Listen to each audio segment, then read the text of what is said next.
as always. And like I said, I'm not advertising these yet because I still feel like I gotta get used to being back in the stream game. So I want to make sure I'm live. And yep, it looks like I am definitely live. So welcome to episode 2 of Craft and Chat with Kalari. I'm sorry about last week. I was ready or roaring to go, and then because we've been doing a lot of stuff in the next town over, I caught a cold, and even now I'm still a little congested, but I don't sound as bad as I was the last couple of days. And unlike some people that think, oh, you should just power through, I would rather be healthy and not sound like I'm dying before I do these lives. So I'm excited to be back. We have a new project we're going to paint. Let me show you how far we've got with the Axiom though, because I promised Friday I would show. So let's move the car over because there's a bit of a backstory for that I'm going to showcase. And as you can see, Axiom is looking good. I may add some more highlights and accents with the gold and stuff. But he's mostly white with a bit of gray and silver here and there, with the purple blaster with a little bit of silver at the end. So I'm really excited about that. I also have a big paint project to do for Axiom Wolf. Let me get this thing, make sure it doesn't fall apart because they ain't glued it all the way yet. Move my paint palette. Let's get him into view. Well, I'm going to have to pan the camera up a bit to show the full detail of this Mega Man. It's Mega Man X. It's one of his favorite characters. This is going to be a big paint job, so I'm probably going to do the majority of it off screen. And then we'll show you the finished work when that one's done. But today it's going to be a simple paint of a gift for my father-in-law. And we'll go over the backstory of this in a bit, but I've got a video that I'm going to play to show how this baby was made because I'm really excited. I found this program called Triple Studios and it is really amazing. So we're going to get the video started, get the display up. Don't mind the ugly for just a moment. But let's play this video that I made. I'm going to sound congested, y'all. I'm sorry about that. And show just what I did to make this model. Okay, this is just a test recording to show some of the things I've been doing to get the models that I'll be painting for my new And yes, I sped it up because I was so sick and it was intolerably slow. craft and chat format for my ideas, opinions, and stuff about news and social media events. I am still a bit congested, so I'm videotaping this ahead of time because I'm hoping by tomorrow I'll be cleared up enough to where I can do my hour spiel while painting certain crafts that we've 3D printed. And here is a feature of the car that I detailed for my father-in-law because he had an old 68 442. So we took a picture that we got off the internet, and I'll show that right here, of one. It's not the same color as his, but it is the same model. It's a 1960s, 1970s old 442 coupe. This one was in metallic blue. So what I did was I loaded it here, and then you have the generalization. You add the image, and then it'll create the file. Once the file is done, it'll stick it here. And as you can see, I've got several other files here. But you pick the 442 file, which is loaded, and it shows you all the details. And then what I do after getting this part done, and it's mostly AI's help, I just find the picture, I put it in, it makes the file. But then I go into my 3D builder here, and let me make sure that is popping up in this little studio thing. I'm gonna capture this, so give me just a moment here. And please don't mind the meandering. I am still learning how to change displays. But 3D builder. Yeah, there we go. 3D and builder. What we would do with that is we would open it with a new, or go to a new scene, and then we would add the car. Or in this case, because I don't know where the car file is, it's buried under a lot of stuff, I'll open up one of the newer files that I created of some of my characters from the Olarun story that I'm doing. And it's basically a story about African mythology. So here you got Aya, or Summer as her Earth form is, with Shaddai, her night apparent. And it was just nice that I was able to take their picture and make models already, even before I'm able to do anything else. And I'll put a quick picture reference here. Give me just a moment that I used to make this one. Now, while I'm All looking right, for that here we picture reference, you go. might say, why didn't I just And let's re-download it? Well, get the I'm on picture the that I used free to version of create Triple this model Studio. around. It's pretty So neat, the I stuff get that I'm so able many to downloads, so I do wasn't with going to these re-download the features. asset I already Give me had just a minute here. to do that. There we go. I just moved it And into that's a just a folder video. because it gets It to be didn't a lot. transition over yet. That's And just a this, video that I've been working on the animation that I'm walking.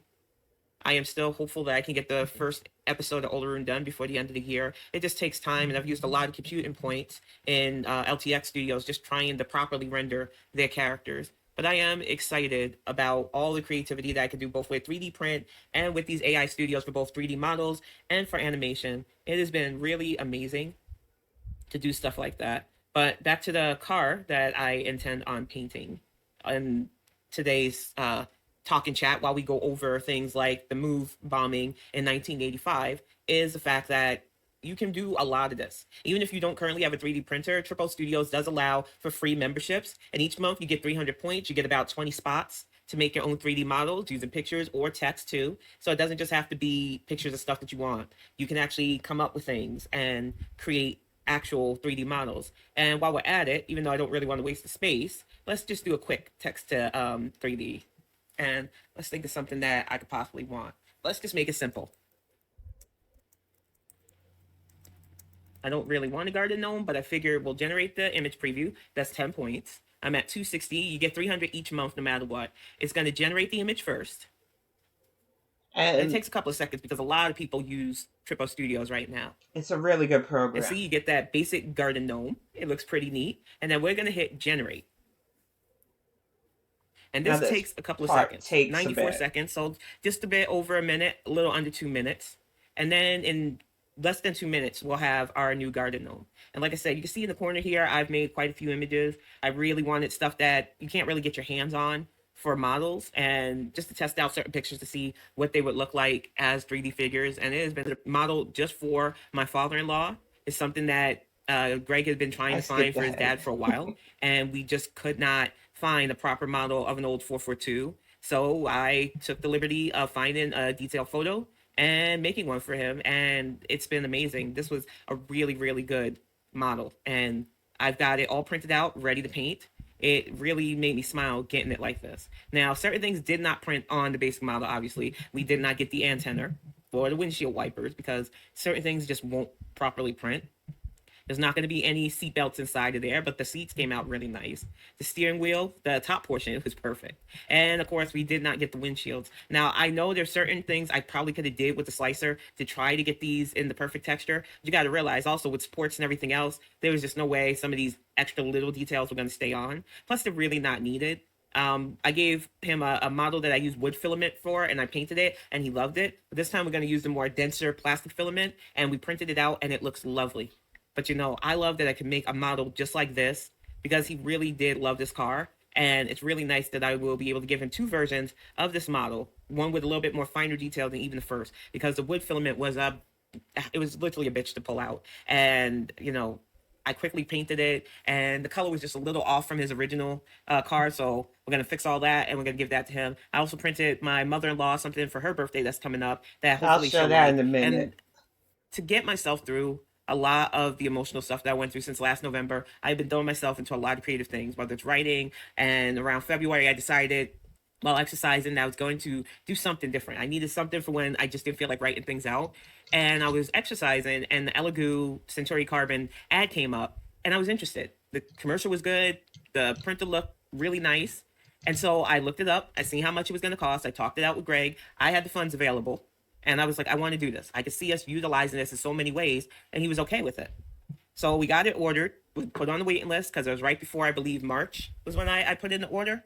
And right for my birthday in June, that printer came. And since then, it's been a lot of ups and downs, a lot of learning, a lot of failed STLs from downloading other people's stuff, a lot of learning that some people will actually put files that aren't finished up for sale, so you really have to be worried about that. And that's why programs like Mesh Builder and 3D Builder are so important, because there are really nice people that create STL files that want to share them and make a little bit of a profit in their whole files. But then you got people who like to give files that aren't really together. The walls are either thin or they're not properly rendered, and you end up getting a bunch of spaghettified filament in your 3D printer. So it's always nice to have a backup 3D builder, and it looks like the gnome is finished. But it always is nice to have a backup 3D builder just to check the assets, even when you make them yourself. And as you can see, this little guy is perfect. It went right from the he's so cute. I think I'm gonna download him. It went right from the picture, which didn't even have to show the front and back. You just type in what you want and keep it concise, and it will build you a 3D model.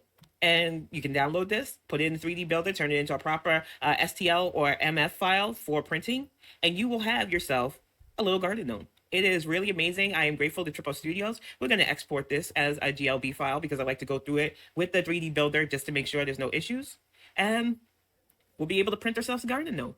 It's little stuff like this that really makes me smile. And things like this that have really given me ideas for how to keep this channel fresh and fun and still get some of my ranting about social issues, news, politics, while focusing on stuff that keeps me calm, like painting and printing out 3D crafts. So, like I said, I apologize for missing Friday and Tuesday, but I'm hoping that I'm able to make this up today and utilize in this video just to show you a little bit of the process of 3D model making. And once again, this is amazing. And thank you again to LTX Studios for the animation stuff and the Triple Studios for allowing me to create amazing 3D models that I can work with and extra render. Okay.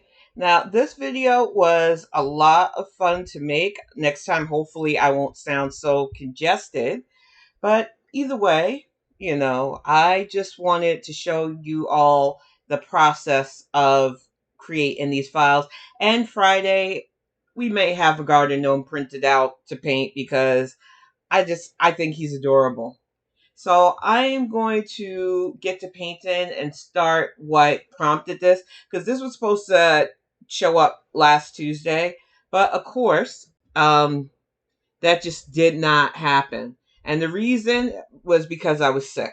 And I'm not going to go online when I'm sick. I don't need people trying to pity me. And I just was not feeling doing anything. We're going to do a darker base for the roof because he said it was kind of like an olive green, but it was also shiny. So we're going to do the majority of the car in more of a lime green, because that's what he was explaining to Greg the other night. Probably got the idea that we made him another car, but he was surprised with the wooden one we gave him, because we painted that all up and it was very porous, so it took more than a couple of coats.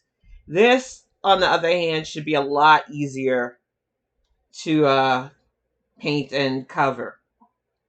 Now, you might be saying, Cal, what does any of this have to do with the title? Because the title's basic. What woke means to me, and talking about the move bombings of 1985. Because some people like to believe that what's going on now isn't like baked into our country's DNA, isn't stuff that we've been through before with either a local or federal government stepping up. And I made a bit of a mistake last time when I talked about the federal government overstepping its bounds with their unreasonable utilizing our National Guard to be security forces in states. I still think that's wrong. You're never going to get me to change my mind on that. But to add to that, it's not new. Those of us who know what true oppression feels like just sit back and side eye at those who want to act like they understand oppression now, that this awful administration is overstepping bounds in the states. And what I want people to understand is that when you say things like, oh, I don't want to be confused as being woke, I don't want to seem woke, or I'm anti woke, what you're actually going against. Because I was watching Wavy Web Surf last night, and he was doing this thing about YouTubers who were arrested, which I found interesting because I knew a lot of the locales on that list.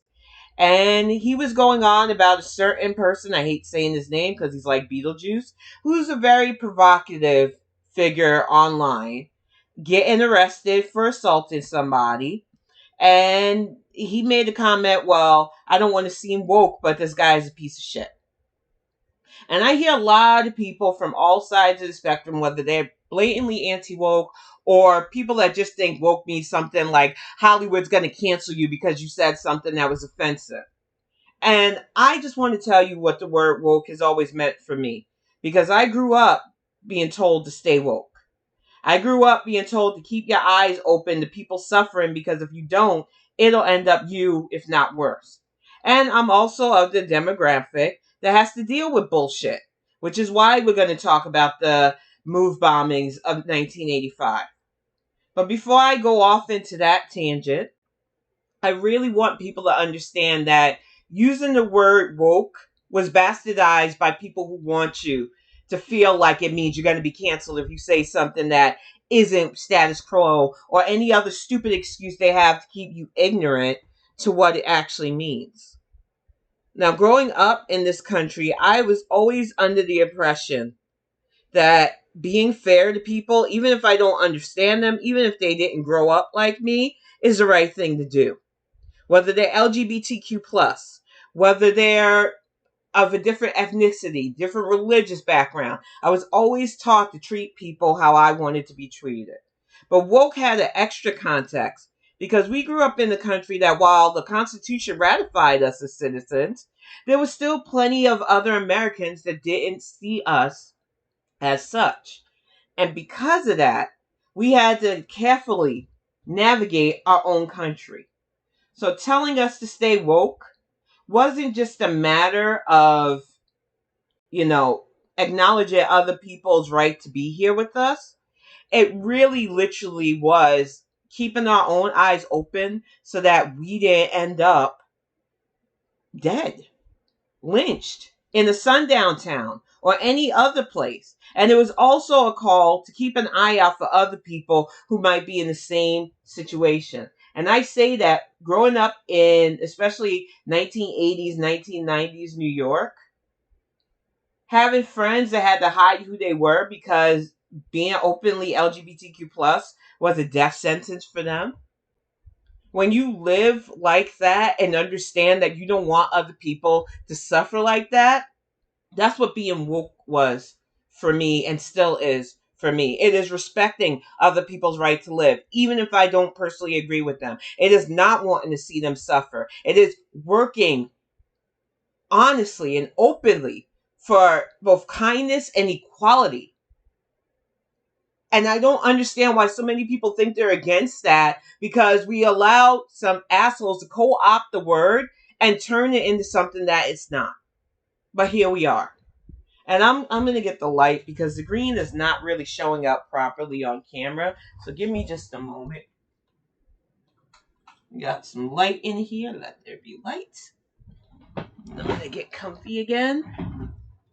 What drives me up a wall about it is how many people will honestly say things like, I don't want to see woke because woke is bad, without even understanding the context of what they're saying. And I know that the picture model, because let me get the art reference up here, might seem like different colors, but we are going off of what his dad told us his old car kind of looked like. It was all green, except for the chrome bumpers and the windows, obviously, and some of the accents. So we will color those differently. But the majority of the car was a shinier green. Now, the reason why I wanted to discuss the move issue more than anything was because of not only how close it was. 1985 might seem like far away to young people, but I was alive and going to school during that time. History doesn't even want to teach stuff like this, because some people have spread the lie that stuff like this will make white people feel bad. It's ridiculous. The excuses they have to deny people recent history in this country that shows what happens when we allow any kind of government, local, state, or federal, to overstep their bonds with American citizens. But some people would rather defend this because they're so afraid of allegedly being canceled or called racist. And this is a problem that we have ignored far too long. And of course, I have some video references to go with this. But basically, in 1985, there was a group called Move.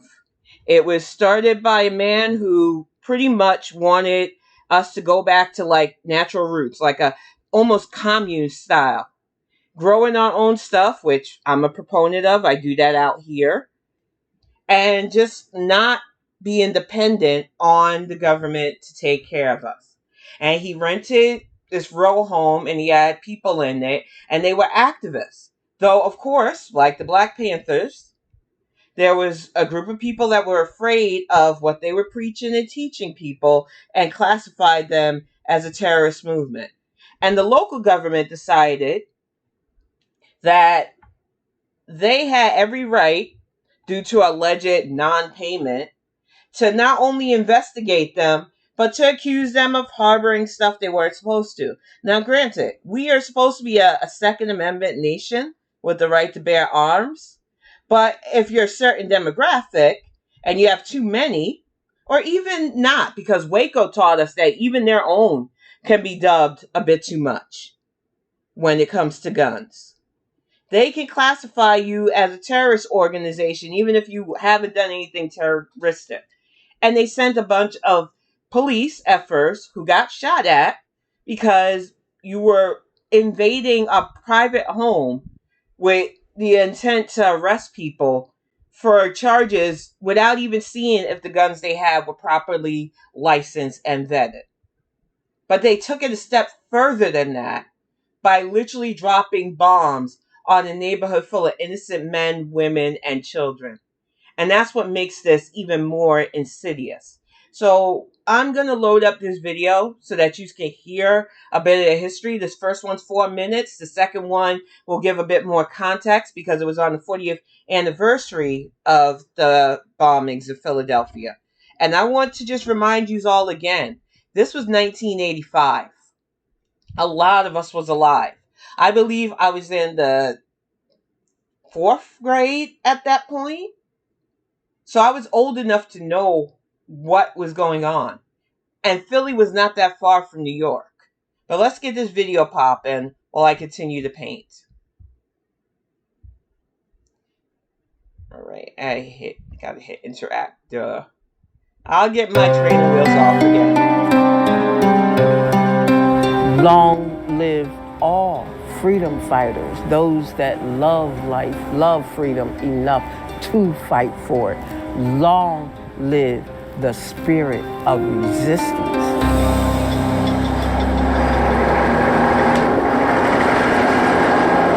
It's 5:27 p.m. State police helicopter drops it. There is the explosion. What you're looking at now is a live picture of the water cannons pouring high-pressured streams of water onto the top of the Move house.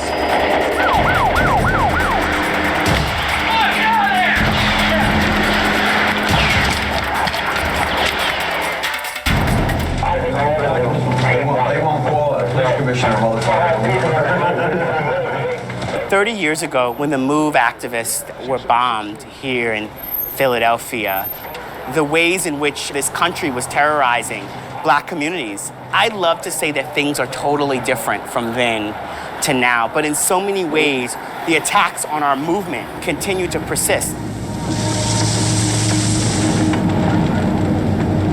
You made the decision to drop a damn bomb on my house. You ruined my life. At the bunker, they decided physically to let the bunker burn. They knew they was gonna burn down the whole neighborhood. Who gave them people that power? I know one thing. If it would ever happen in a white neighborhood, they would have snuffed it out right in the beginning. After they had dropped the... Now, I tend to agree with that somewhat, but Waco taught us that all they had to do was not like you. So, yeah. But our neighborhoods, yeah, it's not the first time. Tulsa, Wilbraham, Rosewood, many others. They literally created a lake on the bodies of Black people in the South, Lake Lanier. So, yeah, this isn't new. Bomb, we realized that we had to get our children, our animals, and ourselves out of there. And when we got to the doorway, they opened fire on us. This was not a plan to simply move people into custody. This was a plan to Genocide. kill off the MOVE organization. The night after police removed Ramona Africa from the house on Osage Street. She was taken to Misericordia Hospital in West Philadelphia, where she refused treatment for a second-degree burn. Then police took her to police headquarters, where homicide detectives are questioning her right now. Ramona Africa... I still didn't know that, everyone else had been killed. Not one single official involved in the planning or murder of my family has ever been charged with anything, imprisoned for anything, held accountable in any way. The only person to go to prison as a result of the events of May 13th, 1985 is me. I spent 7 years in prison. Ridiculous.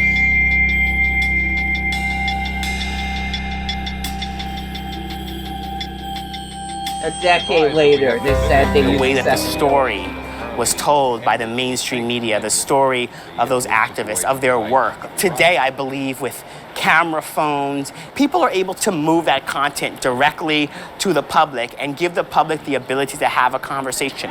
Black folks are the base of the Democratic Party and have consistently been the drivers for any success the Democratic Party had. The moment we are in around police brutality and police misconduct and the work to create a more accountable system and structure. Candidates are accountable to our community before and after the vote. There is hope. Seeing young people today stepping up, refusing to accept being murdered in the street by cops, it's long overdue. The problem here is they're trigger happy. They don't care what color you are. They shoot and ask questions later. Exactly. And that's video 1. And I know some people are like, oh, Tin, it's bad for everybody. But it's like they said, this has been ongoing for us since we were freed. And when we got Jim Crow taken down, they found other ways to continually, brutally, domestically terrorize our neighborhoods, our people. These motherfuckers not only bombed a neighborhood, putting 250 people out of homes, displacing them. Oh, they evacuated most of them.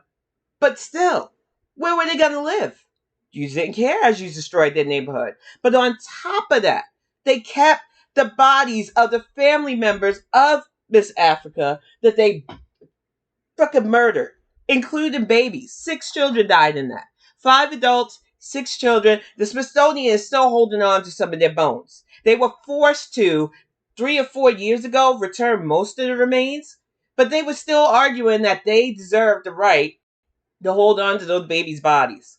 It is insane to me, the levels of nonsense that my people have gotten through just to pretty much be told we're less than still in our own damn country. But we're going to move on to this video before I really go off on a tangent, because it's upsetting. And anybody who can watch stuff like this and not be upset, I just can't. I can't understand your lack of empathy. And I say that as somebody with a mental condition, that empathy doesn't really slide with me the way normal people do. It is like a light switch for me for most part. But even I can see how fucked up it is to bomb a whole neighborhood, displace a shit ton of people, and murder 11 people like they didn't matter. And then, a court case decades later says, they acted out of pocket. But they're still not seeing any justice for what that whole neighborhood went through. It is ridiculous. But here's PBS with a more detailed account on the 40th anniversary of the MOVE bombing. This week marked the 40th anniversary of one of the worst tragedies in the history of Philadelphia. In May 1985, the city's police department dropped an improvised bomb on a residential home that housed the Black revolutionary organization called MOVE. The bomb and the ensuing fire killed 11 members of the group, including 5 children, and destroyed more than 60 nearby homes. Ali Rogan reports on why so many are still coming to grips with what happened. MOVE is a totally revolutionary organization. The complicated story of MOVE begins in the early 1970s. The organization followed the teachings of their founder, John Africa, who advocated a lifestyle rooted in nature. All members took Africa's last name and lived communally in West Philadelphia. We must fight back. They were known for staging disruptive demonstrations and frequently clashing with authorities. So demonstrations was bad. I guess because some hippie communes don't go that way, even though a lot of them did. They would go in the forest to stop deforestation. They would run into the beaches and try to clean up litter and stuff. And they clashed with the police too, but you weren't dropping bombs on those communes. Protesting everything from police brutality and war to pet stores and zoos. MOVE is and was an organization. And I still, not to interrupt the brother, still have the belief that there's a reason I don't like zoos. They're animal prisons. Never liked them, still don't like them. And I felt like most people who were in New York weren't really that into zoos either, even though we had some of the biggest ones with the Bronx Zoo. That's very much committed to life and all of its forms and whatever that looks like. Tommy Oliver is the director of 40 Years a Prisoner, a 2020 HBO documentary that traces the group's origins. They're committed to eating naturally, to living naturally, to not being reliant on technology. We walked around naked a lot. As children, the organization did not. They believed in vitamin D from the sun. They believed in allowing your skin to be tougher. And not to interrupt again, but I get it. There's some stuff that because I don't deal well with groups anyway. That's why I always laugh at people that are like, oh, you should make a cult, or you're a cult leader. No, I don't like people on that level. And I like clothing. And while I do like growing my own fruits and vegetables, I ain't trying to stand outside in the buff, especially with our security cameras going, to get sunlight. Even though I do get outside a lot more to help with vitamin D levels. I just think it's crazy to me that certain hippies who share beliefs like this, they have to worry about their communes and neighborhoods around them getting bombed. But you see the common denominator pretty clear. Stronger. Mike Africa Jr.'s parents were both members of MOVE. Yes, it was unorthodox, and some things were strange to some people, but for me, that was life. That way of life often put MOVE at odds with local police and their neighbors, who accused them of creating unsanitary living conditions. Them trying to live in the way that they wanted to live didn't sit well with a lot of people. So sometimes the neighbors, sometimes the city, and it escalated pretty significantly, pretty quickly. In 1978, more than a year after the city issued an eviction notice, Philadelphia's then mayor, Frank Rizzo, ordered an attack on MOVE's home. They're going to go either easy or hard way. That can be standing up or laying down. The months-long standoff. You hear that, motherfucker? And I'm sorry, I'm just going to say it. Frank Rizzo not only was a piece of shit, but probably had a lot of unsavory ties himself. You want to evict somebody, go through the courts and do it properly. You said you're going to be evicted either standing up or laying down. That was a clear threat. And that motherfucker should have seen jail time for what he authorized. Culminated in a shootout. One police officer was killed and MOVE's home was demolished. While MOVE maintains that the officer died by friendly fire, 9 of its members were convicted and sentenced to up to 100 years in prison, including Mike Africa Jr.'s parents. The mayor admitted that he believed my parents were innocent. He believed that my parents were not in prison for the charge that they were charged with. Police are inside MOVE headquarters in West Philadelphia conducting an intensive search for weapons. He says the media's portrayal of MOVE was often exaggerated, and he says the organization was misunderstood even among many African Americans. MOVE members are not the turn the other cheek type people. And a lot of people felt like pacifism was the answer. And MOVE members were not pacifistic. If a cop attacked them, they would fight back. Tommy Oliver says those early confrontations, including that 1978 shootout, are critical to understanding what eventually happened 7 years later. You had officers and members of the police force who wanted revenge. In May of 1985, Philadelphia Mayor Wilson Goode ordered the organization to be removed once again from a home where they were living. Sometimes it do be your people. I don't even want to speculate that he might have been under pressure.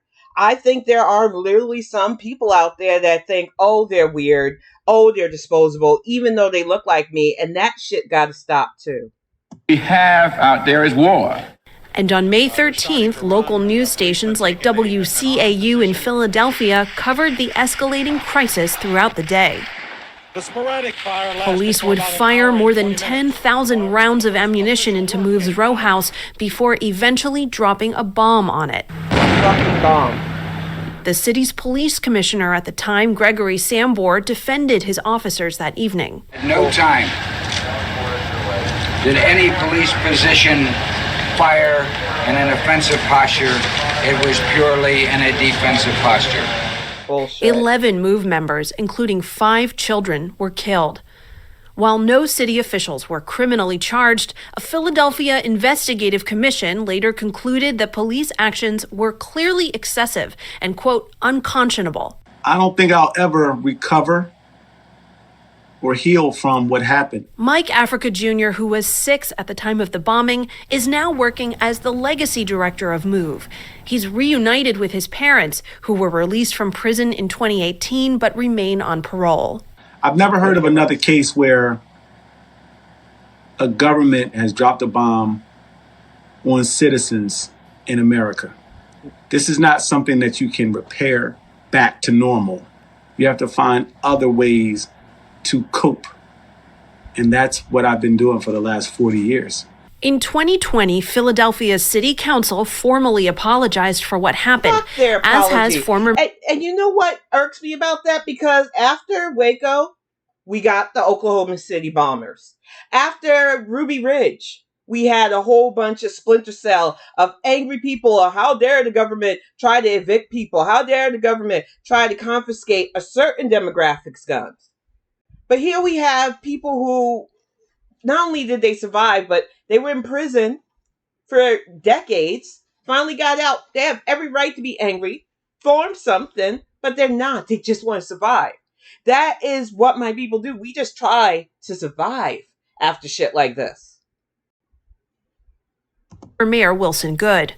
But Africa Jr. says 4 decades later, he'd like the city to create a permanent memorial to commemorate all that was lost that day. In your opinion, why do you feel that so few Americans know about the events that took place 40 years ago?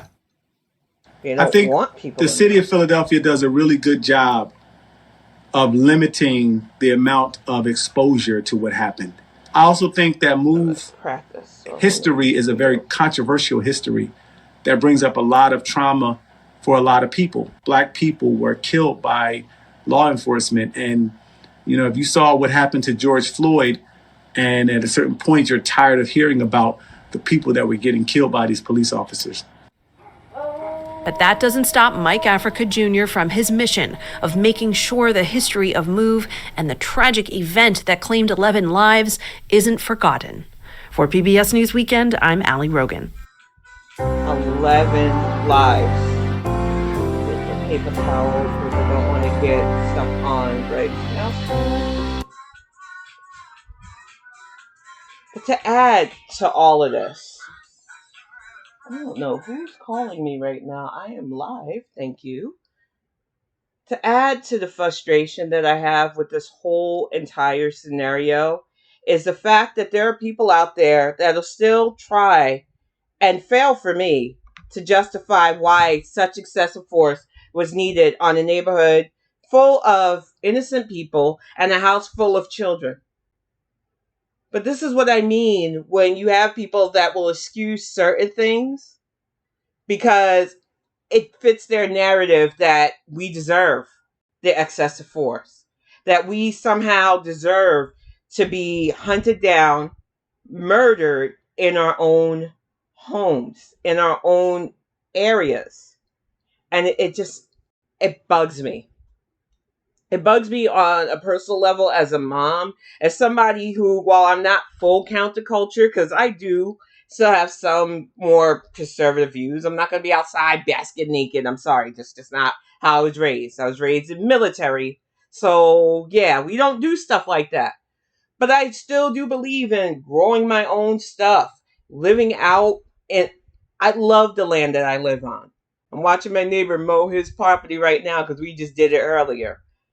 There is stuff that I could take from just the combined ideologies that my family had with discipline, yet the freedom to be ourselves. And I think it makes a good mesh. But the fact is, I still live in a country where they could justify shit like this. Maybe not in my neighborhood, because I live out in a nice rural area where most of us neighbors, we know each other well enough, but we don't bother each other out here. But this could literally happen in cities again. With that doofus literally unleashing the National Guard on innocent Americans because we don't want you to just round up 7-year-olds and take them out of schools, putting them in unneeded, stressful situations because they may or may not be legal. While we watch our country devolve into Papers, Please, I am reminded that this is not new to those of us who have never been out of being terrorized by government, whether it's state, whether it's local, whether it's federal. So when you're sitting there saying, I don't want to seem woke, or, oh no, I'm going to be classified as woke, maybe learn what that means to the people that you think you're not hurting by calling yourself anti-woke or mocking the term. Because if enough people had kept their eyes open before 40 years, the move bombing wouldn't have happened. It would have been a standard eviction process instead. But because people turn a blind eye to stuff that they think doesn't directly affect them until it does, we end up with injustice like this. We end up with families torn apart. We end up with the Smithsonian holding babies' bodies, justifying it as, well, it's more culturally relevant to us to display these children's bones instead of giving them a proper burial. Now, had they did this shit to not Timothy McVeigh, that's the after of Waco, of Koresh and his followers, if they took those bones and put them in a museum for display, you'd see people going fucking nuts. Had they take the Ruby Ridge family, because I believe it was the wife and a couple of kids that died in that, and put their bones on display? But we're supposed to turn the other cheek when it's our people being displayed like animals in a museum to show a watered down version of the injustice they suffered. Because of course it has to only be their fault. And I'm sorry, even if a group is in the wrong, I don't care if they're black, white, whatever, there are legal procedures that do not have to result in families being blown the fuck up. Hundreds of people being displaced. Because you wanted to get an activist movement out of your city. Rizzo was a piece of shit. His legacy should go down as a murderer with babies' bloods on his hands. But we watered down history so much that certain people don't feel at fault for their horrific actions, and that shit has to stop. Move happened in 1985. It took over 30 years for them to finally realize that this was a grave overstepping the bounds. And for anybody that wants to say, well, a police officer got killed by a shootout by them, it doesn't justify a bomb being dropped on the whole ass neighborhood. I don't give a fuck what you say. And that one cop's life was worth 6 children's lives? They said the same thing about the Waco compound. Well, they fired on us. So we had to drop incendiary devices. They lit the fire and all that bullshit to justify killing American citizens. When are we going to finally open our eyes and realize that it is not okay to use that much force on people. What do we have task force for? What do we have police force for if this is how they handle women and children? Get the fuck out of here, anybody that tries to defend the actions of what happened in Philadelphia in 1985. Because for me, you are no better than the people who sanctioned, the people who followed through with this, and the people who kept the bodies of the babies in their museums after the fact. It just compounds the salt in the wounds when stuff like this happens. And that is why I wanted to talk about this. And even painting right now isn't calming me down because I keep imagining what it is like to be in the neighborhood that could easily be marked for a bombing because they don't like the activists that are doing what they're supposed to be doing for their people. But I'm going to wrap this up just a little bit early. I will be back on Friday, fingers crossed, to have a more fuller thing. I want people who watch this to just think. Imagine what it feels like. And do your part to make sure that you're not turning a blind eye or even worse, giving in to allowing something like this to happen in your neighborhoods, on your block, or to people, even if you don't know, but are fellow citizens. I will see you again on Friday. I don't expect chat to be jumping for a while because I did not advertise on my social media. I just want to get back in the wheelhouse of doing these. I'm going to let this record, get it saved, upload it to YouTube later on. Thank you all for watching, and I'll be back on Friday.